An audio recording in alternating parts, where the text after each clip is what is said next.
Hola mi gente, ¿cómo están? Mi nombre es Alba Mal, me pueden decir Alba. El canal se llama Seriela, estamos aquí para hablar de libros, algunos de ellos en español desde Puerto Rico.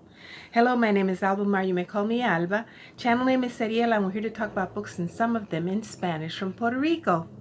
And this is going to be some of the possibilities for Nonfiction November, which is my favorite. You know, my genre is nonfiction. And I have loved this activity, this Booktube activity, this Booktube event from the very first time I learned about it. This year is going to be spectacular, and I will link down below all the hosts and all the links to the social media extravaganza that this is going to be. I might even participate in the Instagram challenge. I don't go there too often. I don't stray. I'm not polygamous in my social media, not yet. So let's get started, because you know my phone. The first thing that I want to show you is this.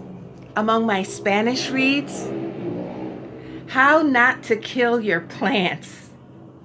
Cómo no matar tus plantas, which I'm going to be referring to quite often as I try to keep this beautiful fern alive who is shedding. This is real, it's not plastic. And this poinsettia, because you know it's getting to be Christmas, and for me in Puerto Rico, this is the symbol of Christmas. Yeah, so I'm going to try to keep these two alive, and I will need this nonfiction book, which is a wonderful DK edition, written by Veronica, Peerless, translated in Spanish. I got it at my favorite bookstore. Yeah. So let's get started. There are prompts, and please excuse, I will try to keep talking despite the loudspeakers, because you know it's electoral season finale here in Puerto Rico, and we still use those outmoded types of things. And that's el Partido Popular, the ones responsible for our situation right now. Anyway, I'm going to start with the Spanish books. I'll finally be getting to Eduardo Galeano, Las Venas Abiertas de América. The Open Veins of Latin America by Eduardo Galeano. This has been on my TBR for a very long time, which is why it's going for the prompt time, as are the rest of these books that are coming up for my Spanish books, because I've been wanting to read Eduardo Galeano, and I have a few more of his books there. But one thing or another, I haven't gotten to, but I will. And I have to thank Nonfiction November for the push to finally get to Eduardo Galeano, Las Venas Abiertas de América Latina, which is a new look at history, the history of Latin America, from a Latin American's eyes. I'm going to finish the book that I started on Raymond Dalmau, From Harlem a Puerto Rico. Raymond Alma, as you can see there, was one of our most loved basketball players, and he was born in diaspora, if I'm not mistaken. And this is going to give me like a little help to get over Esmeralda Santiago, to be able to read a little bit more about my people in the diaspora, and those transitions that are made constantly between the island and the United States. So, and has a prologue by Benicio del Toro, who is also of Puerto Rican extraction, born in Puerto Rico. Then there's another one that it's been a long time coming that I started, but haven't been able to finish, and I hope to finish it this month.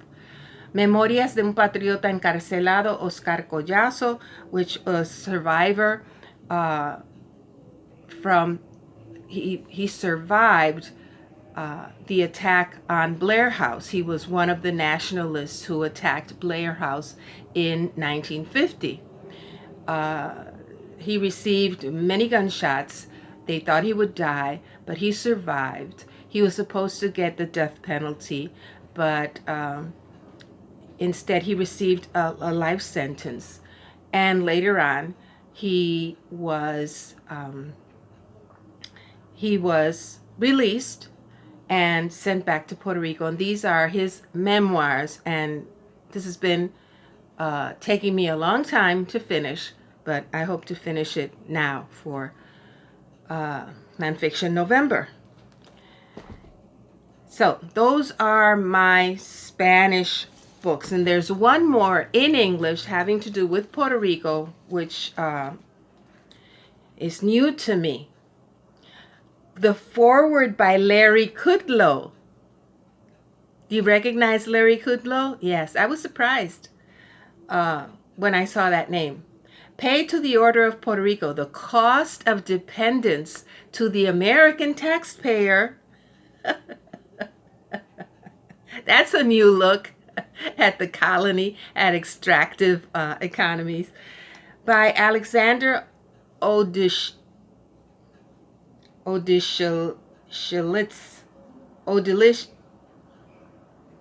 I will get it. Odishelidze, whatever. And Arthur Laffer.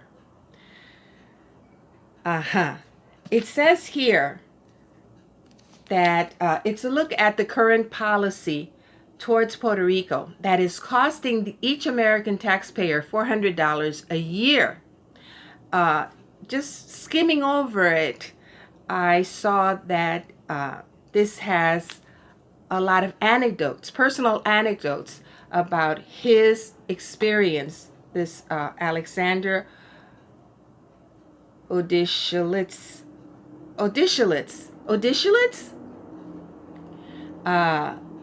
his accounts of, I guess, his business ventures here in Puerto Rico. Yeah. I can't wait to see what happened to him. Yeah, I'll let you know. And then that was Discovery, because I discovered that I had this available. I had no idea. And then for Movement, because of the movement against apartheid in South Africa, I want to read Winnie Mandela. It also could go under time because I've had this for a long time. Part of My Soul Went With Him is an account by Winnie Mandela of her younger days and her husband. It talks about her separation while he was in jail, right? That. So I'm interested in reading Winnie Mandela's take on the movement there. And I've heard a buzz. There's been a buzz about this book, which I've had also for a while, since I first heard of it. Written by one of our booktubers, Hannah Joyner, in collaboration, Hannah of Hannah's Books, with Susan Birch. It's called Unspeakable, The Story of Junius Wilson. American deaf history is steeped with the presence of African American deaf people, but there is precious little written about them. Yeah. I'm looking forward to reading this and crashing a read along that I heard a buzz about. So those are the books that I have for Nonfiction November. I'm excited as always for Nonfiction November. even though I'm always reading nonfiction. I will continue with the nonfiction biography of Malcolm X by Manny Marable, and also progressing through These Truths by Jill Lepore, the second part. Okay, my phone did not go off. Take care, everybody. Have a lot of fun this week. Let's hope for the best. Take care of yourselves. Wear your masks, social distance, everything like that. Cuídense mucho, mi gente. Sigan leyendo. Los quiero mucho. Adiós.